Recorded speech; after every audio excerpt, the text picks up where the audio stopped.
La cultura maya. La cultura maya se desarrolló en el territorio de los actuales estados mexicanos de Yucatán, Campeche y Quintana Roo, además de una parte de Tabasco y Chiapas. Su territorio se divide en tres zonas ecológicas: la península de Yucatán, la zona central del Petén y las tierras altas de Chiapas y Guatemala.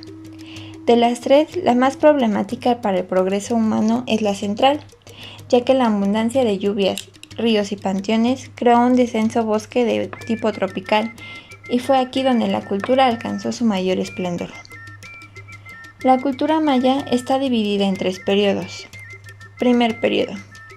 En la etapa formativa, pequeñas comunidades procedentes del altiplano guatemalteco se asentaron en el Petén, fundando pequeños poblados que recibieron pocos siglos antes de la era cristiana la influencia de Izapa, una cultura de origen olmeca situada en la costa pacífica de Guatemala. A partir del año 300 después de Cristo, aparecen los grandes centros ceremoniales característicos de la cultura maya: Tikal, Huatzacún, Naranjo, Nacún y Yatzá. Un factor que, sin duda, contribuyó de manera decisiva al crecimiento de las ciudades de la cultura maya fue la presencia de una poderosa colonia teotihuacana en los altos de Guatemala.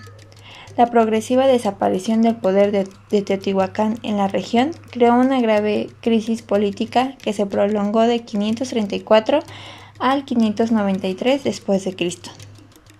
Segundo periodo. Periodo clásico. La restauración de la paz social abrió una nueva fase histórica, el Clásico tardío, que va de 600 a 900 después de Cristo.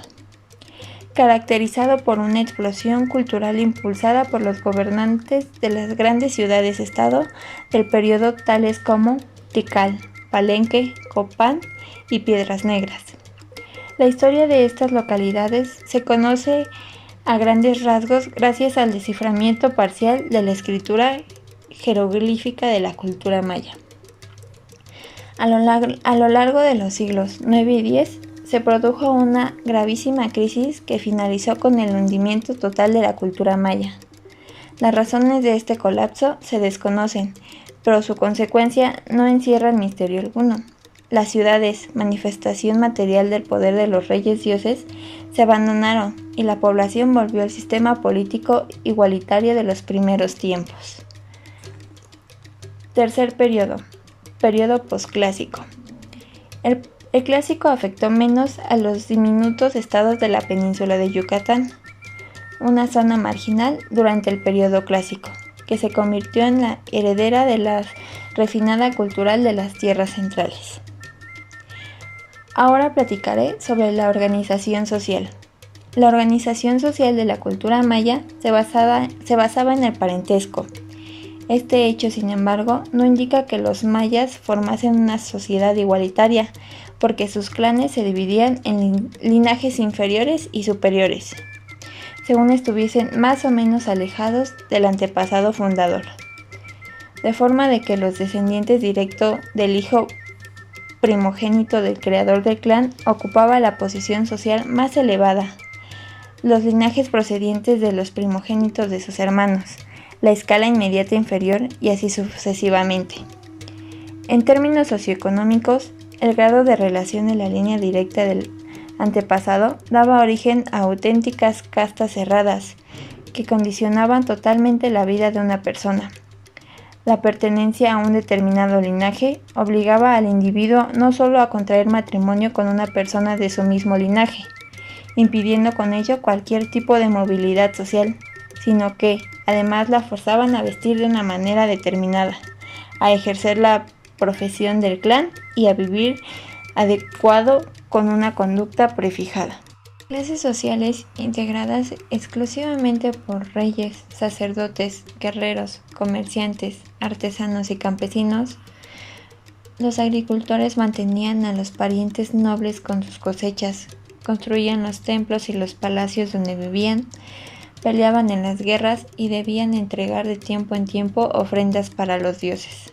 A cambio de ello, recibían una pequeña parcela de 4 o 5 hectáreas, así como el derecho a levantar una pequeña choza en un lugar que, por supuesto, dependía de la posición social de la familia.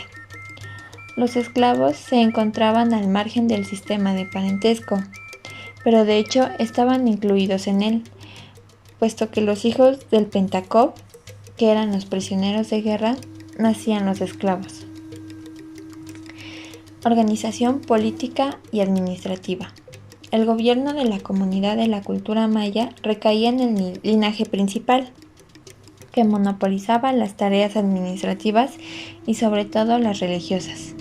Los descendientes del antepasado fundador eran verdaderos dioses vivientes que ostentaban el mando político, económico, judicial y militar de la comunidad, y como tales tenían derecho a ceder a sus hermanos y sobrinos los cargos políticos de mayor responsabilidad.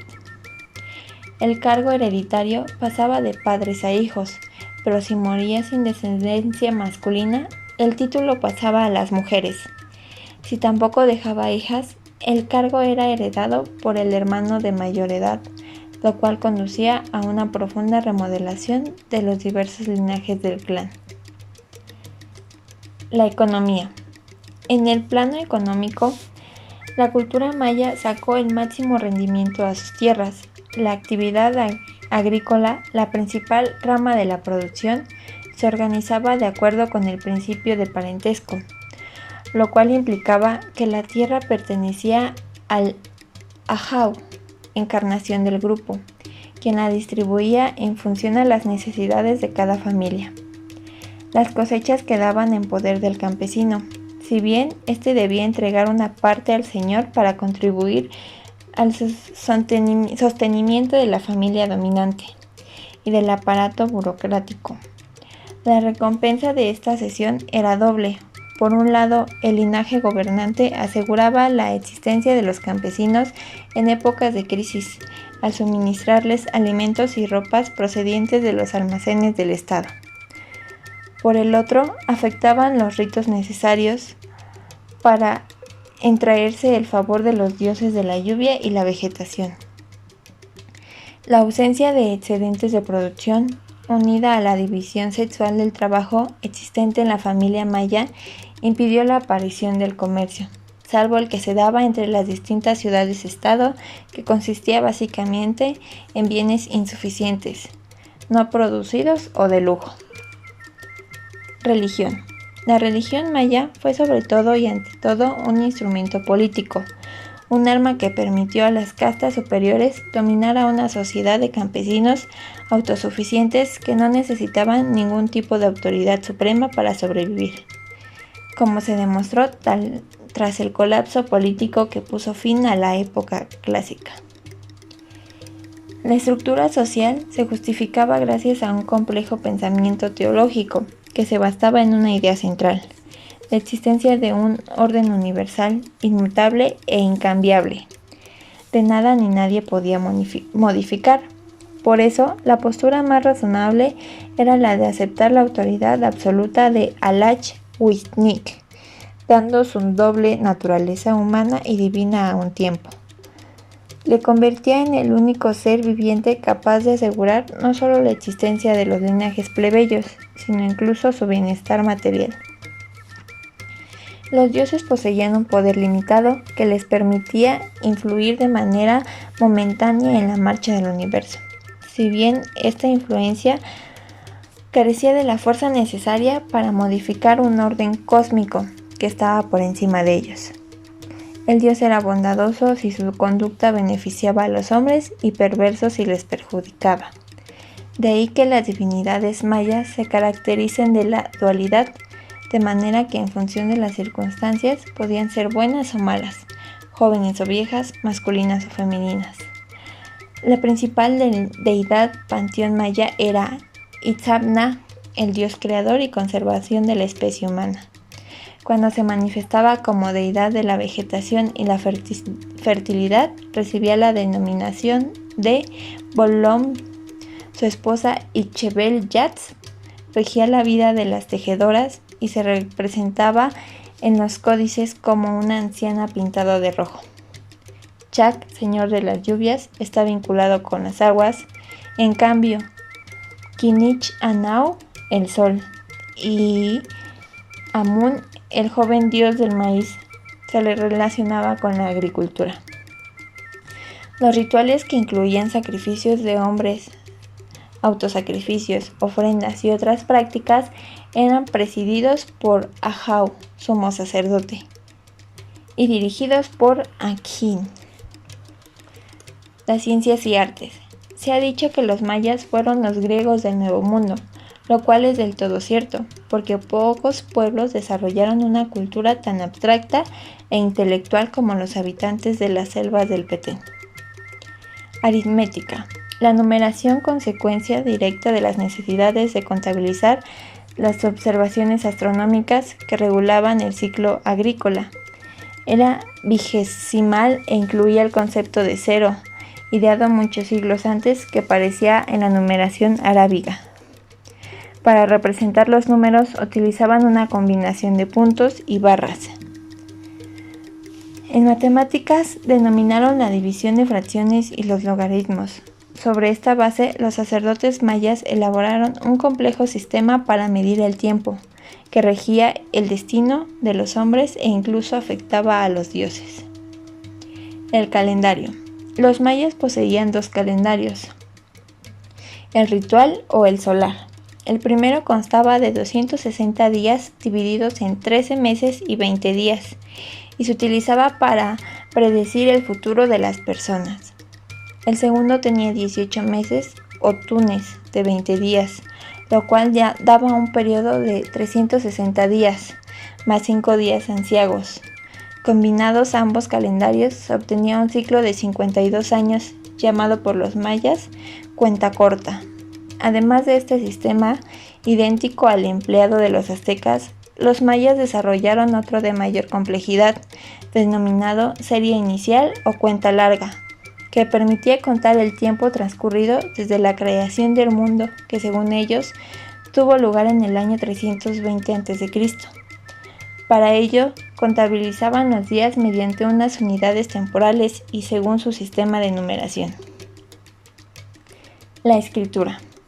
El tercer gran logro de los mayas fue la escritura, compuesta por más de 700 signos que aparecen en piedra, en códices y en la superficie de algunos vasos cerámicos.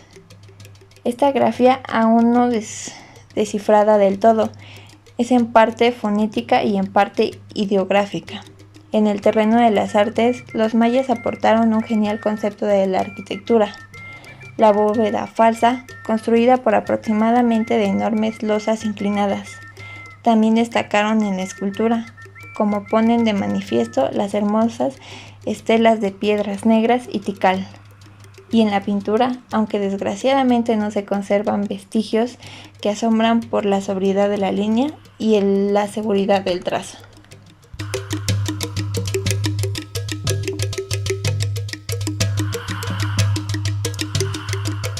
A continuación les vamos a hablar sobre algunos estilos arquitectónicos que sería el Motagua, el Petén, el Usumacinta y el noroccidental. Yo les voy a hablar sobre el Motagua. Este estilo se dio básicamente entre las hermanas repúblicas de Guatemala y Honduras, cercanas de las ciudades importantes como Quigua, Copán, Los Higos y el Río Amarillo.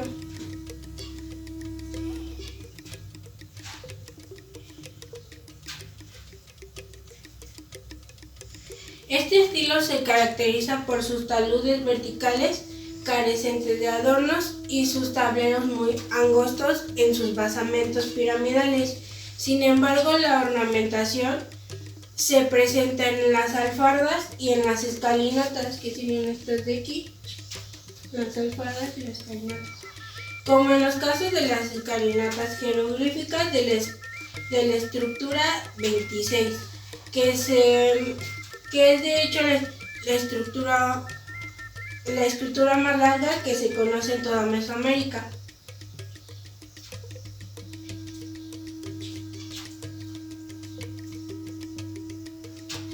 Esta arquitectura fundamentalmente es palaciega, que quiere decir que a los lados de los palacios a modo de torres se construyen edificios piramidales sin escaleras ni templos superiores reales como elementos decorativos de palacios.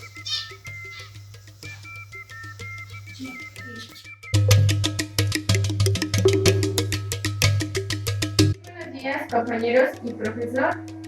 Me presento, soy Rubí Estefanía Salazar Rojas. Y bueno, en este video voy a tratar de explicar un poco de cómo era el estilo, cómo se desarrolló y cuáles son las características del estilo maya, el estilo PT. Y bueno, este principalmente se encontró en el norte de Guatemala y también se encontró una parte en el sur de los estados de Campeche y Quintana Roo. Y bueno, en este mapa podemos observar un poco de cómo es que está, de qué región es la Cucupa, que sería esta. Bueno, la principal característica de este estilo es que son basamentos demasiado grandes y llegan a medir hasta 75 metros de altura. Y bueno, aquí podemos ver que realmente sí son muy altos. También se caracterizan por taludes muy pronunciados y bueno, unos son más grandes que otros y se separan por molduras o entre calles dividiendo los taludes. Por ejemplo, aquí les enseño. Por ejemplo, estos son los taludes y aquí están las entrecalles dividiendo los mismos taludes y como vemos son taludes muy pronunciados y con muy pocas dimensiones de las entrecalles y las divisiones de los taludes. También se encuentran, otra característica es que son edificios con las caminatas adosadas. ¿Esto qué quiere decir? Que fueron colocadas por separado al basamento y que son un poco más, su pendiente es menor a la que tienen en realidad los taludes y también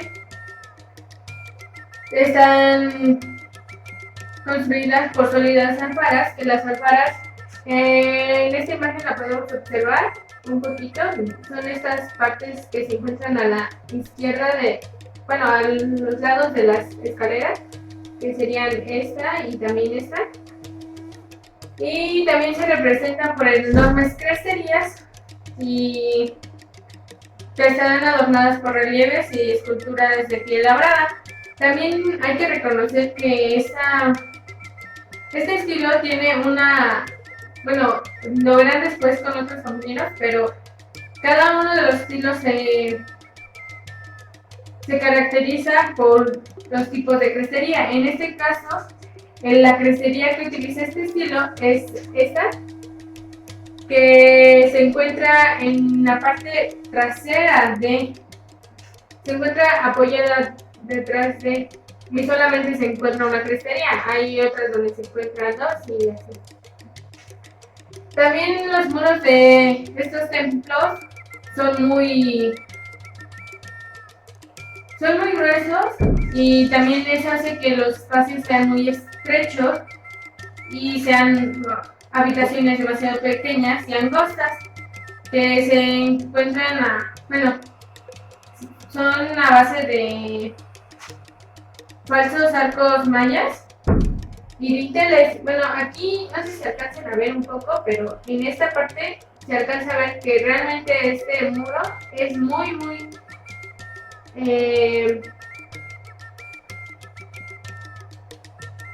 ancho, muy grueso. Y también dentro del estilo PT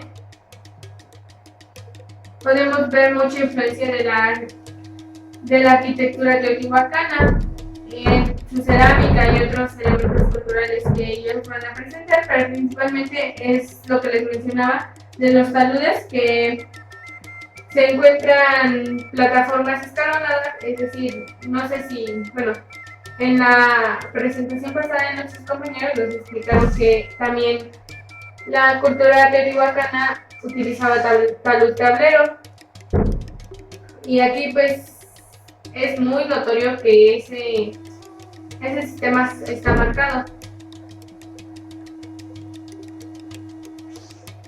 Bueno, los principales sitios de este estilo fueron Tikal, que es el más representativo, el Naranjo, Yaxar, Holmud, Nacul, Toxoc, San José, Uxumactún y El Mirador. Y también en Campeche, estos son en Guatemala, pero también en Campeche se llegó a extender el estilo, dando sitios como Calakmul, Balakbar, Altamira y Exna. Bueno, como había mencionado, el principal fue Tikal. Este se encuentra ubicado en el municipio de Las Flores, cuenta con alrededor de 566 prehispánicos en un área que abarca aproximadamente 16 kilómetros.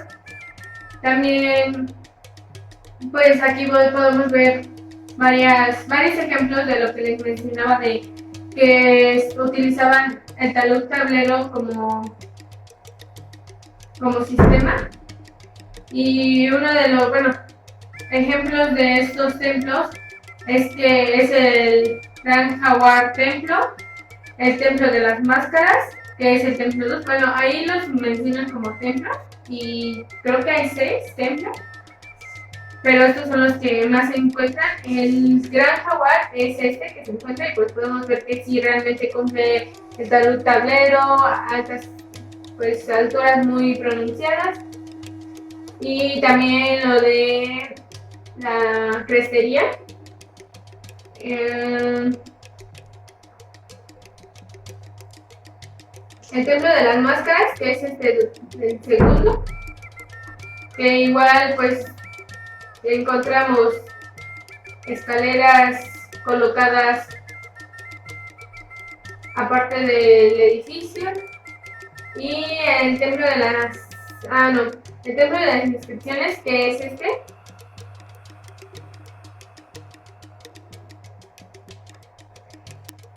También se encuentran plazas y conjuntos conmemorativos del mundo perdido, juegos de pelota, complejos de pirámides gemelas, una enorme colección de monumentos tallados y gran cantidad de sitios periféricos a su alrededor. Es decir, es una área muy grande, como lo dice, o sea, son 16 kilómetros y pues no es tan... Es un área bastante amplia para hacer muchos.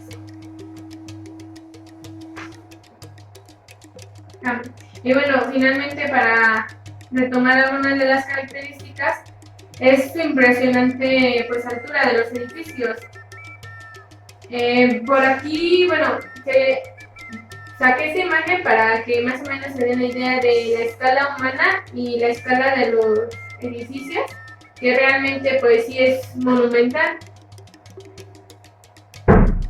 También se caracteriza por su decoración y su geometría y los relieves en los faldones. Las formas arquitectónicas propias, como las pirámides gemelas, parecen 4 escalinatas en cada lado, sin templos sobre ellas, y forma de cuadrado orientado a los puntos cardinales y se asocia a rectos sociales. Y bueno, compañeros, eso es todo de mi parte.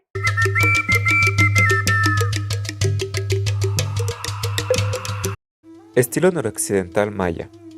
Uno de los grandes rasgos distintivos del estilo noroccidental son los vanos, excepcionalmente anchos, que hacen de los interiores espacios claros y ventilados. Tableros entre las jambas, decorados con figuras humanas de estuco e inscripciones jeroglíficas. Paramentos superiores con pronunciadas pendientes, parecidos a techos de mansardas, cubiertos por esculturas de estuco donde se representan personas, dioses, animales, serpientes y gran variedad de figuras antropomórficas. Otro rasgo son las cresterías de doble muro, con aperturas rectangulares, también cubiertas de esculturas labradas en hueco, como las que se encuentran en el Templo del Sol. Palenque es el sitio mejor conocido de la región y su arquitectura es representativa a este sitio. A diferencia de otros, donde resaltan la masa y la monumentabilidad, este pone énfasis en la escala humana y se distingue por su escultura, elegantemente ejecutada en estuco y piedra labrada. Palenque es un yacimiento arqueológico maya que se encuentra enclavado en el centro de una selva tropical, en lo que hoy es el municipio de Palenque, ubicado al noroeste del estado mexicano de Chiapas. En cuanto a su arquitectura, los edificios más importantes del centro ceremonial se encuentran sobre una plataforma cuya superficie es de unos 500 metros de norte a sur y unos 300 metros de este a oeste. Se limita por un acantilado que la separa de la llanura de Tabasco y al sur colinda con las elevaciones de la serranía chiapaneca. Sin embargo, la zona arqueológica es mucho más extensa, calculándose que abarca unos 6 u 8 kilómetros de este a oeste. Algunas construcciones forman grupos, como el Templo del Norte distribuyéndose en torno a una plaza como el Templo del Sol. La ciudad cruza por un arroyo, el Otulum, que corre partes por un acueducto con un tramo abierto y otro con bóveda construida en una época muy antigua. La explanada en que se distribuyen los edificios está limitada al norte por el grupo de templos del norte y por el Templo del Conde. Al centro se encuentra el palacio y al suroeste se localiza el Templo de las Inscripciones, un pequeño juego de pelota que está en el grupo del norte y el palacio. Del otro lado del Otulum, hacia el suroeste, encontramos el primer grupo del Sol con sus 3 renombrados pueblos: Templo del Sol, que se encuentra hacia el este, el Templo de la Cruz y el Templo de la Cruz Foliada hacia el oeste. El desciframiento por sus bien preservados textos jeroglíficos nos provee un entendimiento detallado de una larga dinastía de gobernantes, tanto hombres como mujeres. Los reyes y las reinas de Palenque elevaron las expresiones artísticas y arquitectónicas de los mayas a nuevas alturas. Entre estas maravillas, la tumba del gran rey Kinich Hana Pakal, que significa escudo de flor resplandeciente, se destaca como la joya de la corona del arte maya. Entre sus estructuras principales de Palenque encontramos el Templo de las Inscripciones, que se trata de un templo sobre una pirámide escalonada localizada en el costado oriental. Tiene este nombre por 3 tableros de roca con inscripciones jeroglíficas que se encuentran dentro del templo. La estructura está decorada con relieves hechos en estuco. En el interior del templo, una baldosa cubría la escalinata que descendía dentro de la pirámide, que, en 2 tramos, llegaba a la cripta funeraria de Pakal. Tanto el sarcófago y la losa que lo cubre, como los muros de la cripta, están decorados con bajorrelieves que muestran, entre otras cosas, la muerte de Pakal y su descenso al inframundo. En los jeroglíficos de la cripta se describen también el origen y los ancestros de Pakal, así como la banda celeste y una serie de deidades mayas. Otra estructura es el palacio, que más que un edificio, se trata de un complejo de edificios interconectados que fueron construidos, remodelados y modificados a lo largo de 400 años. Está situado en la parte central de la zona arqueológica y su nombre se debe a la conjunción de patios, crujías y la torre de 4 cuerpos que lo caracteriza. Este contiene esculturas y bajorrelieves en estuco de alto valor artístico. Otra estructura más es el acueducto, que se trata de una estructura abovedada de 3 metros de altura. Conduce el río Tulum. El acueducto se complementa con un puente de piedra, construidos aguas abajo, en el lugar conocido como Baño de la Reina, al extremo norte del grupo principal. El conjunto de las cruces, formado por el Templo de la Cruz, el Templo del Sol y el Templo de la Cruz Foliada, se trata de un conjunto de templos sobre pirámides escalonadas, cada uno con elaborados relieves en su interior. El Templo de la Cruz aún conserva la crestería, un muro calado que coronaba la estructura. En su interior estaba el tablero central, que hoy es exhibido en el Museo Nacional de Antropología. El Templo de la Cruz Foliada ha perdido su fachada y solo la segunda crujía se conserva completa. Por otro lado, el Templo de León se encuentra a 200 metros al sur del grupo principal. Debe su nombre al elaborado bajorrelieve, hoy destruido, que representaba a un rey sentado sobre un trono en forma de jaguar bicéfalo. El Templo del Conde fue llamado así por Waldeck, quien lo habitó durante su estancia en Palenque y, entre otras extravagancias, acreditaba a sí mismo el título de conde. El elegante edificio tiene un basamento escalonado de 5 cuerpos. En la parte superior está un templo que conserva la totalidad de sus elementos arquitectónicos originales. Y por último, la estructura de juego de pelota. 2 plataformas paralelas formaron la estructura para el juego de pelota. Sin embargo, aún se requieren trabajos de exploración y consolidación para dicha estructura.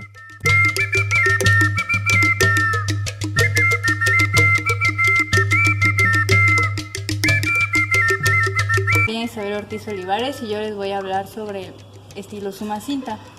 Este estilo se desarrolló en la época tardía del periodo clásico.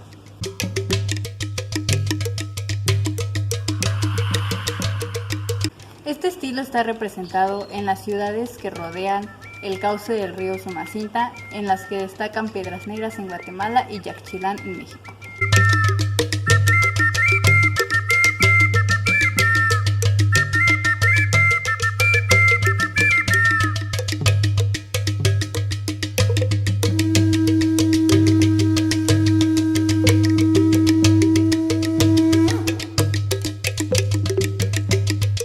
En Yaxchilán sobresale una enorme plaza rectangular paralela al río, rodeada de palacios y templos.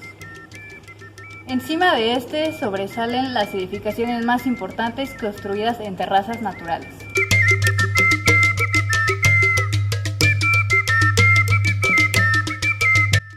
Las características principales de este estilo son el empleo del estuco para decorar.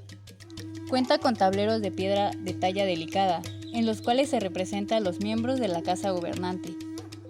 Los techos se diseñaron con salientes que protegen la decoración exterior de los elementos naturales. La escultura del estuco generalmente se utilizó en las fachadas superiores y las cresterías. La piedra labrada, en cambio, decoró dinteles, arranques de escaleras y altares. Los muros perimetrales son gruesos al igual que los centrales, dejando otros de menor espesor como muros separadores de los espacios.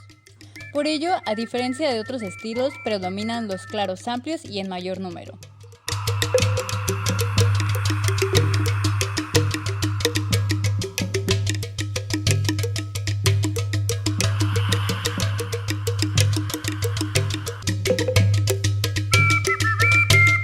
Se caracteriza por tener templos de 2 o más crujías que hacen las veces de vestíbulo y santuario. Los edificios típicos tienen altas cresterías de doble muro, con nichos y decoraciones, solo en el tablero central, algo remetido.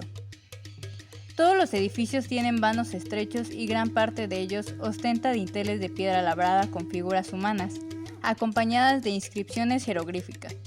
En el exterior son basamentos piramidales con templos en sus remates, adornados frisos inclinados que sirven de base a cresterías caladas, con profusa ornamentación, en muchos casos que sirvieron de marcador astronómico.